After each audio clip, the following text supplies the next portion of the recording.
ആ പറ, എന്തിനായിരുന്നു എന്നെ വിളിച്ചേ? വിളിച്ചപ്പോ ഫോൺ എടുക്കണമായിരുന്നു. എനിക്കിപ്പോ സൗകര്യമില്ല പറയാൻ. എന്നാ എണ്ണിച്ചു പോ.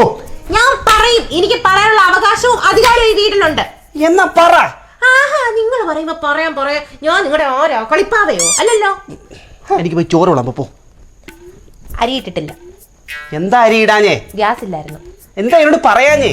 അത് പറയാൻ വേണ്ടിട്ട് നിങ്ങളെ വിളിച്ച. അപ്പൊ നിങ്ങൾ എന്തുകൊണ്ട് ഫോൺ എടുത്തില്ല? ഞാൻ ട്രാഫിക്കിലായിരുന്നു. ട്രാഫിക്കിൽ നിന്ന് നിങ്ങളാണോ കയ്യും കാലും കാണിക്കുന്ന? അല്ലല്ലോ. അല്ലല്ലോ. അല്ല, നിങ്ങളുടെ അച്ഛൻ. വേണ്ടേ, എന്നെ കൊണ്ട് ദേഷ്യം പഠിപ്പിക്കരുത് കേട്ടോ. മിക്കവാറും ഡിവോഴ്സ് ആവും നമ്മൾ തമ്മിൽ. അയ്യോ, എന്നാ പിന്നെ അടിപൊളി ഒരു വക്കീലിനെ സെറ്റാക്കി തരാം. അങ്ങ് പോയി തരാമോ? തന്നെ നിന്നെ ആര് തൊട്ട്? റിമോട്ട് ഇങ്ങോട്ട് താ. എന്നിട്ട് പോ. ടി വി എങ്കിലും കാണട്ടെ. എന്താ ഇത്?